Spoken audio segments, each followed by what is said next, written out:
গল্পের শুরুতে আমাদের একটা বাচ্চা শূকরকে দেখানো হয় যে কিনা জঙ্গলের ভেতরে একা একাই ঘুরে ফিরে বেড়াচ্ছিল। তো এই শূকরটাকে একা দেখতে পেয়ে একটা অজগর তাকে খেয়ে ফেলার চেষ্টা করে, কিন্তু তখনই কিছু বানর এসে অজগরের ধ্যান অন্যদিকে ফিরিয়ে দেয়, আর তারপর সেই শূকরটা বানরদের সাথে এখান থেকে পালিয়ে চলে যায়। কিন্তু অজগর কোনোভাবেই তাদের পিছু ছাড়ছিল না। কিন্তু বানরগুলোও ছিল খুবই দুষ্ট। তাই তারা অজগরের কাছ থেকে বাঁচতে দুষ্টামি করতে করতে একটা বিশাল পান্ডার পেছনে গিয়ে লুকিয়ে পড়ে, যে পান্ডাটার নাম ছিল মিস্টার পান্ডা। আর অজগর সিম্পলি মিস্টার পান্ডাকে বলে যে বানরগুলোকে আমার হাতে তুলে দাও, কিন্তু পান্ডা রাজি হয় না। অজগর সরাসরি তাকে হুমকি দিয়ে বলে যে এটা তোমার জন্য একদমই ঠিক হলো না। যে কথাটা শুনে পান্ডা অজগরকে ধরে অনেক দূরে ছুঁড়ে মারে। তবে সেখান থেকে চলে যাবার আগে অজগর পান্ডাকে বলে যে এই অপমানের প্রতিশোধ আমি তোমার কাছ থেকে নিয়েই ছাড়ব। এরপর সেখানে মিস্টার পান্ডার ওয়াইফ মিসেস পান্ডা আসলে তারা দুজন সেখান থেকে চলে যায়। এদিকে বানরেরা অজগরকে তাড়িয়ে দিতে পেরে অনেক আনন্দ করছিল। অন্যদিকে মিক নামের একটা ভাল্লুককে আমাদের দেখানো হয় যে কিনা ঘুমিয়ে ঘুমিয়ে একটা স্বপ্ন দেখছিল, আর স্বপ্নের কারণে হঠাৎ করে তার ঘুম ভেঙে যায়। আর তখনই মিক তার ঘরের সামনে একটা টেমপ্লেট খুঁজে পায় যেখানে লেখা ছিল যে প্রথমবারের মতো অস্কার তার রকেট নিয়ে আকাশে উড়ে যাবে। অস্কার ছিল একটা খরগোশের নাম। মিক আবার অস্কারকে একদমই পছন্দ করতো না, তাই সে প্রচণ্ড রেগে যায়। কিন্তু সে তার মাইন্ডকে ঠান্ডা করার জন্য অনেক চেষ্টা করতে থাকে। কিন্তু তখনই মিকের কাছে জঙ্গল থেকে এক এক করে অনেকগুলো প্রাণী আসতে থাকে তাকে অস্কারের কাছে নিয়ে যাবার জন্য। কিন্তু মিক বলে যে না, আমি কোনোভাবেই সেখানে যাব না, ওই জায়গা আমার একদমই পছন্দ নয়। কিন্তু সবাই তাকে কনভিন্স করার অনেক চেষ্টা করে যে খরগোশ তো তার বন্ধু, তাই অবশ্যই তার সেখানে যাওয়া উচিত। কিন্তু মিক খুবই রেগে যায়। রেগে গিয়ে সে সবাইকে বলে যে অস্কার আমার কোনো বন্ধু নয়। তাই সবাই বুঝে যায় যে মিক কোনোভাবেই রকেট দেখতে যাবে না, তাই সবাই সেখান থেকে চলে আসে। তো এদিকে খরগোশ অস্কার সবাইকে জিজ্ঞাসা করে যে মিক আমার এখানে কেন এলো না। সবাই বলে যে মিক এখানে কোনোভাবেই আসতে চায় না। খরগোশ তাই আর কোনো কথা বাড়ায় না, সে তার রকেট নিয়ে সোজা আকাশে উড়াল দেয়। কিন্তু হঠাৎই খরগোশের রকেটটা আকাশে কিছু দূর যাবার পরেই হাওয়াতেই ব্লাস্ট হয়ে যায়। নিচে থেকে সকল প্রাণীরা এই দৃশ্য দেখে মনে করেছিল যে অস্কার হয়তো মারা গিয়েছে। এদিকে মিক বাড়িতেই ছিল, সে নিজের মতো তার কাজ করছিল। কিন্তু তখনই খরগোশটির ব্লাস্ট হয়ে যাওয়া রকেটের টুকরোগুলো মিকের সামনে এসে পড়তে থাকে। এদিকে মিক এইসব কিছু দেখে ভয় পেয়ে নিজেকে লুকানোর চেষ্টা করে, কিন্তু দেখা যায় যে অস্কার পড়তে পড়তে মিকের বাড়িতে তার পালন করা মৌচাকের উপরে এসে পড়েছে।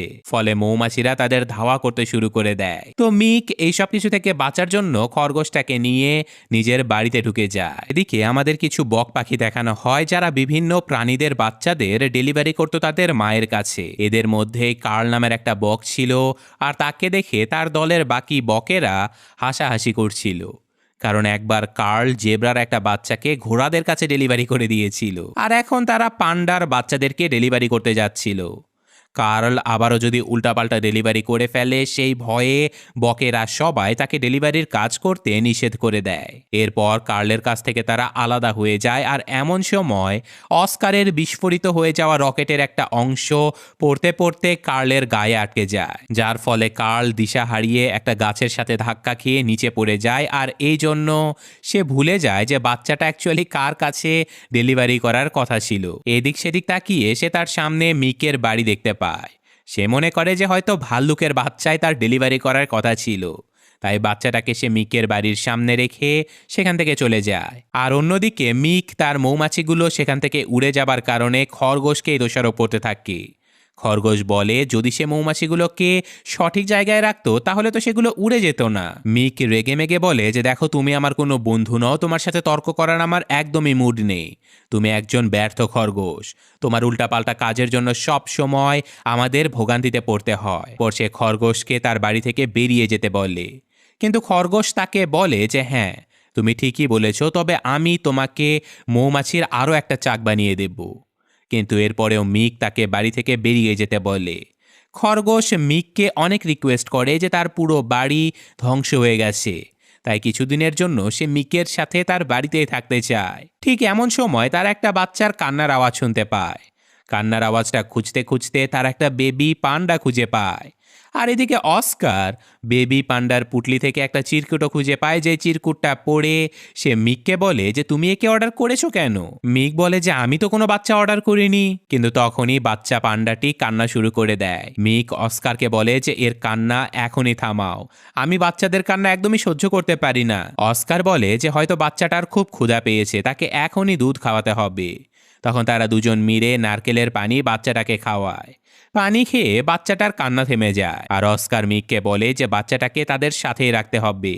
কিন্তু মিক একদমই রাজি হয় না। সে বাচ্চাটাকে তার বাবা মায়ের কাছে ফিরিয়ে দিয়ে আসতে চায়, কারণ সে তার রেগুলার লাইফটা ঠিকঠাক মতো মেনটেন করতে চায়, যেটা এই বাচ্চাটাকে রাখলে সে করতে পারবে না। তো অস্কার বলে যে ঠিক আছে, তবে আমরা দুজন মিলে একে একসাথে রাখতে যাব। সে অস্কারকে এই কাজটা করতেও নিষেধ করে দেয়। আর এরপর সে ঘরে ঢুকে একটা ম্যাপ দেখে বোঝার চেষ্টা করে যে পান্ডাদের এলাকা আসলে কোথায় আছে। মনে মনে মিক ভাবতে থাকে যে সফরটা অনেক লম্বা হবে, তবে সে বাচ্চাটাকে নদীপথে নিয়ে যেতে চায়, কারণ এতে করে তার অনেক কষ্ট কম হবে। মিক তার নিজের বোট নিয়ে বাচ্চাটার সাথে বেরিয়ে পড়ে। আর এদিকে অস্কার তখনও মিকের পিছু ছাড়েনি। সে বারবার রিকোয়েস্ট করতে থাকে তাকে সাথে নেবার জন্য, কিন্তু মিক তবুও রাজি হয় না। আর কোনো উপায় না পেয়ে অস্কার মিকের বোটের নিচে কোনো রকমে ঝুলে থেকে তার সাথে যাওয়ার জন্য রওনা দেয়। এদিকে পানির নিচে থাকার কারণে অস্কারের অনেক শ্বাসকষ্ট হবার সম্ভাবনা ছিল, তাই বুদ্ধি করে সে একটা বাঁশের মাধ্যমে শ্বাস নিতে থাকে। এদিকে মিক ছিল খুবই চালাক। সে তার বোটের উপরে বাঁশের একটা অংশ দেখতে পায়, তাই সে বাঁশটা ধরে বারবার টানাটানি করতে থাকে। কিন্তু কোনোভাবে সে বাঁশটাকে উপরে ওঠাতে পারছিল না। তাই বাঁশের ছিদ্র দিয়ে সে ফু দিতে থাকে, যার কারণে অস্কার একদম ফুলে যায় আর পানির উপরে ভেসে মিকের বোটের উপরে পড়ে যায়। মিক তাকে দেখে প্রচণ্ড রেগে যায়, আর সে তখনই অস্কারকে এখান থেকে চলে যেতে বলে। বেচারা অস্কার কথা মতো সেখান থেকে চলেই যাচ্ছিল, কিন্তু অস্কারের চলে যাওয়া দেখে বেবি পান্ডাটা প্রচণ্ড কান্না শুরু করে দেয়। আর মিক তো স্বাভাবিকভাবে বাচ্চাদের কান্না সহ্য করতে পারে না, তাই তখনই অস্কার সেখানে এসে বাচ্চাটার কান্না থামিয়ে দেয়। আর এটা দেখে মিক অস্কারকে তার সাথে নেবার জন্য রাজি হয়ে যায়। আর এখন সে অস্কারকে বলে যে বোট তুমি চালাবে, আর হ্যাঁ, বাচ্চাটা যেন কোনোভাবেই কান্না না করে। তো মিক এটা বলে ঘুমাতে চলে গেলে অস্কারের কাছে ডুক নামের একটা বক পাখি চলে আসে। ডুকের শব্দ শুনে মিকও সেখানে চলে আসে, আর সে এসেই ডুককে এখান থেকে চলে যেতে বলে। কিন্তু ডুক তাদেরকে জানায় যে সে তো এখানে ব্যাস চা খেতে এসেছিল। মিক জানায় যে আজকে সে কাউকে চা খাওয়াবে না, সে যেন চলে যায় এখান থেকে। এই কথা শুনে বেবি পান্ডা আবারও কান্না শুরু করে দেয়। তো অস্কার অনেক ট্রাই করে বাচ্চাটিকে থামানোর জন্য, কিন্তু বাচ্চাটি কোনোভাবেই কান্না থামায় না। ডুক তখন একটা স্টোরি শোনালে বাচ্চাটা কান্না থামিয়ে দেয়। বেচারা মিক তখন ডুককেও তাদের সাথে থেকে যেতে বলে, কারণ সে যে কোনো মূল্যে বাচ্চাটার কান্না থামাতে চায়। এদিকে রাত হয়ে গেলে তারা নদীর কিনারে বোটটা থামিয়ে দেয়, আর সেখানকার জঙ্গলে জানুস নামের একটা নেকড়ে ভয় পেয়ে প্যারালাইজড হয়ে গিয়েছিল। হঠাৎ করে সে একটা শব্দ শুনতে পেয়ে জিজ্ঞাসা করে, কে তুমি? তখনই তার মতো দেখতে আরেকটা নেকড়ে তার সামনে চলে আসে। সে জানুসকে বলে যে আমি তোমার ভেতরের ভয়, যার কারণে তুমি মাঝে মাঝেই প্যারালাইজড হয়ে যাও। জানুস বলে যে সত্যি তুমি আমার ভেতরের ভয়? আমার তো বিশ্বাসই হচ্ছে না। কথাটা শুনে অন্য নেকড়েটা বলে যে হ্যাঁ, আমি সত্যি। তুমি চাইলে আমি তোমাকে ছুঁয়েও দেখাতে পারি। ইনফ্যাক্ট আমি তোমাকে ছেড়ে কখনোই যাব না। জানুস এইসব কথা শুনে ভয় পেয়ে সেখান থেকে পালিয়ে চলে যায়। এদিকে রাত অনেক গভীর হয়ে যাবার কারণে মিক এবং তার বন্ধুরা মিলে সেখানেই ঘুমিয়ে পড়ে। কিন্তু মধ্যরাতে মিক একটা ভয়ঙ্কর স্বপ্ন দেখে ঘুম থেকে জেগে উঠে চিৎকার করে তার বন্ধু অস্কারকে বলে যে নিশ্চয়ই খারাপ কিছু ঘটতে চলেছে। হয়তো তোমার বিশ্বাস হবে না, কিন্তু আমি স্বপ্নে দেখেছি যে তুমি আমার ছেলে। মিক খুবই চিন্তায় পড়ে যায়, তাই সে বোটের ভেতরে গিয়ে ডুককে বলে যে বেবি পান্ডার খেয়াল রাখার জন্য। এমন সময় সেখানে জানুস চলে আসে। সে মিকদেরকে দেখে ভয় পেয়ে আবারও প্যারালাইজড হয়ে যায়। মিক তাকে জিজ্ঞাসা করে যে তার কি হয়েছে। তখন জানুস জানায় যে আমার সব কিছু দেখেই প্রচণ্ড ভয় লাগে, আর এই ভয়ের কারণে আমি প্যারালাইজড হয়ে যাই। এদিকে বেবি পান্ডা আবারও অঝরে কান্না শুরু করে দেয়, আর তারা সবাই মিলে চেষ্টা করেও বাচ্চাটার কান্না থামাতে পারে না। আর তখনই সেই নেকড়ে হুঙ্কার করতে থাকে, আর নেকড়ের ডাক শুনে বেবি পান্ডা আবারও তার কান্না থামিয়ে দেয়। আর এজন্য মিক এবার জানুসকেও তাদের সাথে যেতে বলে। এরপর সিন চলে যায় আমুর নামের একটা টাইগারের কাছে, যে কিনা একটা মৌমাছির কাছে গিয়ে বলতে থাকে, এই মৌমাছি তুমি আমার বন্ধু হবে। সে আরও জানায় যে তার কোনো বন্ধু নেই, কারণ সে একটা টাইগার। তাকে দেখে সবাই ভয় পায়। সে আরও বলে যদি তারা দুজন বন্ধু হয় তখন তারা একসাথে খেলাধুলা করবে। কিন্তু মৌমাছি কিচ্ছু না বলেই সেখান থেকে উড়ে চলে যায়। আমুরের খুবই মন খারাপ হয়ে যায়। সে রিয়েলাইজ করতে পারে যে সত্যি কেউ তার বন্ধু হতে চায় না। তো যাই হোক, এদিকে সকালবেলা আমাদের আবারও মিকদেরকে দেখানো হয়, যারা কিনা অনেক কুয়াশা থাকার কারণে তাদের বোট নিয়ে সামনে এগোতেই পারছিল না, যার ফলে তাদের বোট বারবার ধাক্কা খাচ্ছিল। এদিকে বাচ্চাটাকে বাঁচানোর জন্য মিক ডুককে বলে যে বাচ্চাটাকে নিয়ে উড়ে যেতে।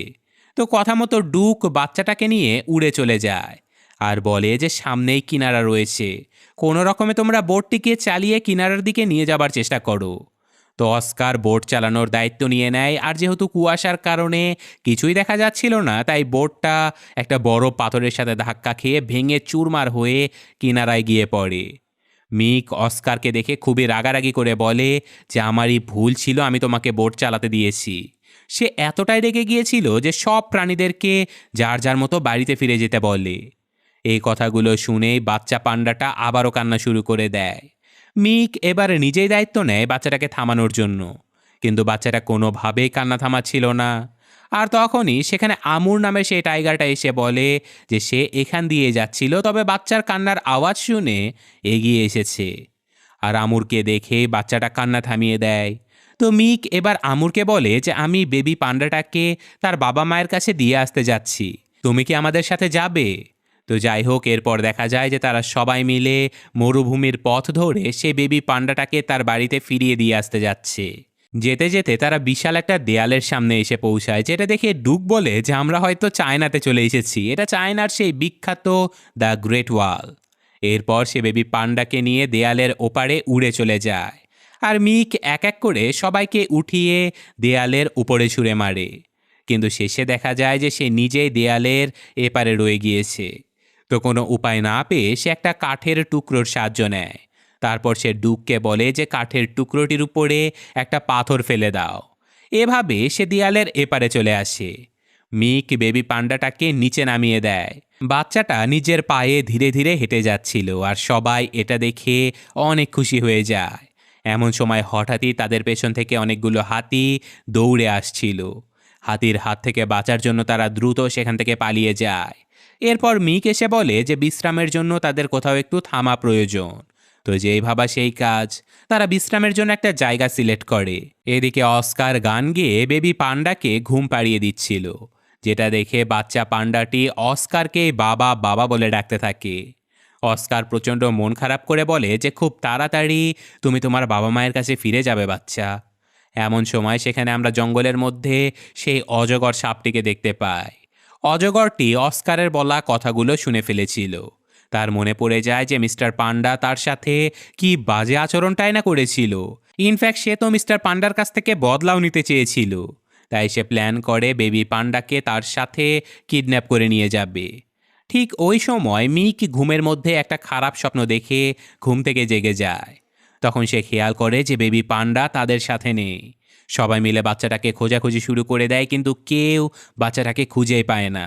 যেহেতু ওই সময় বাচ্চাটার দায়িত্ব ছিল অস্কারের কাছে, তাই মিক অস্কারের উপরে প্রচণ্ড রাগারাগি করে।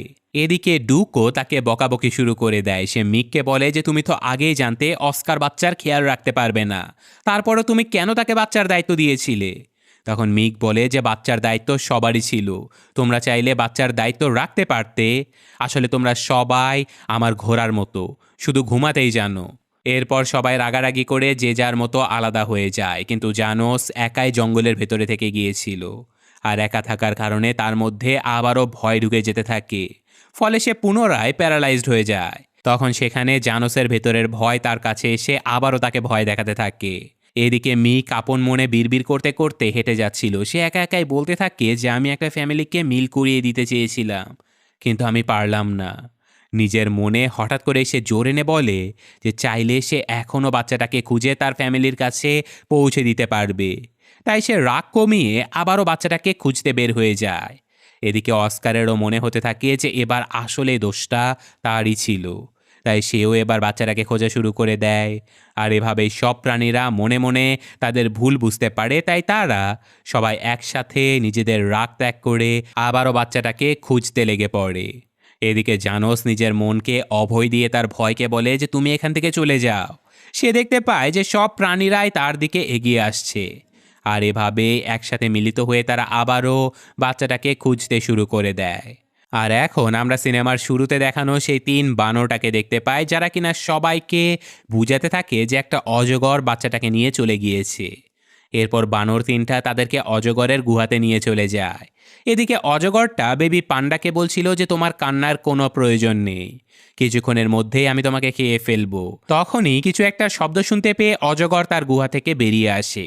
আর এই অজগরকে ঘরের ভেতর থেকে বের করার জন্য তার গুহার সামনে এসে অস্কার আর ডুক মিলে দুষ্টুমি করছিল।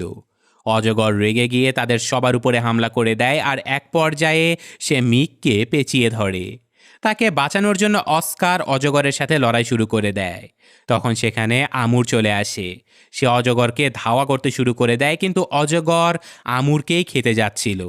তখন উলফ আমুরকে বাঁচাতে চলে যায়, কিন্তু বারবার তার ভেতরের ভয় তাকে ভয় দেখাতে শুরু করে। কিন্তু উলফ এবার আর তার ভয়কে ভয় পায় না। সে লাফ দিয়ে অজগরকে ধরে ফেলে, আর এরপর সবাই মিলে অজগরকে বেঁধে ফেলে। অজগর ভয় পেয়ে সেখান থেকে কোনো রকমে পালিয়ে চলে যায়, আর তারপর ডুক অজগরের গুহা থেকে সে বেবি পান্ডাকে রেস্কিউ করে নিয়ে আসে। বাচ্চা পান্ডাটা প্রচণ্ড খুশি হয়ে মিকের কোলে উঠে যায়। সবাই মিলে নেকড়ের অনেক তারিফ করতে থাকে, কারণ আজকে তার জন্যই তারা সবাই অজগরের হাত থেকে বেঁচে গিয়েছিল, আর বেবি পান্ডাটাকেও তারা তার জন্যই বাঁচাতে পেরেছে। অন্যদিকে মিস্টার পান্ডা আর মিসেস পান্ডা মিলে তাদের বাচ্চার ঘরে আসার অপেক্ষা করছিল। অনেকটা দেরি হয়ে যাবার কারণে তারা খুবই চিন্তায় পড়ে গিয়েছিল। এমন সময় তারা একটা বাচ্চা পান্ডার হাসির শব্দ শুনতে পায়, আর তখনই তারা দেখতে পায় যে অন্য সব প্রাণীদের সাথে বাচ্চা পান্ডাটা দৌড়ে তাদের কাছে আসছে। বাচ্চাটাকে হাঁটতে দেখে তারা অনেক খুশি হয়ে যায়, আর তারা বাচ্চাটাকে ফিরে পেয়ে প্রচণ্ড আদর করতে থাকে। এইসব কিছু দেখে অস্কার বলে যে আমি বেবি পান্ডাটাকে আর একবারের জন্য কোলে নিতে চাই। তখন বাচ্চাটা অস্কারের কোলে ওঠে, আর মিক বলে যে তুমি বড় হয়ে অবশ্যই আমাদের সাথে দেখা করতে যাবে। মিসেস পান্ডাও তাদেরকে দেখা করার জন্য আবারও এখানে আসতে বলে। এরপর সবাই মিস্টার পান্ডা এবং মিসেস পান্ডাকে বাই বলে সেখান থেকে বেরিয়ে চলে যায়, কিন্তু বেবি পান্ডা তাদের পেছনে পেছনে আসতে থাকে। কিন্তু তারা চাইলে তো আর বেবি পান্ডাটাকে নিজের সাথে নিয়ে আসতে পারবে না, তাই তারা যে যার মতো বাড়িতে ফিরে আসে। আর এরপর মিক অস্কারকে বলে যে তুমি আমার বন্ধু, আর আমি তোমার জন্য নতুন একটা বাড়ি তৈরি করে দেব। আর সেদিন রাতে তারা দুজন একসাথে ঘুমিয়ে গিয়েছিল, কিন্তু হঠাৎ করে আবার একটা বাচ্চার কান্নার আওয়াজ তারা শুনতে পায়। আর তারা দৌড়ে বাইরে এসে দেখে যে সত্যিই সেখানে একটা বাচ্চা বসে কান্না করছিল। মিক বাচ্চাটাকে দেখে চিৎকার করতে শুরু করে দেয়, কারণ এবার তাদের আবারও এই বাচ্চাটাকে সঠিক ঠিকানায় পৌঁছে দিতে হবে। আর এই ঘটনার সাথে সাথে গল্পটা এখানেই শেষ হয়ে যায়। তো কেমন লাগলো গল্পটা কমেন্টে জানাবেন। আমি আজকের মতো বিদায় নিচ্ছি। আল্লাহ হাফেজ।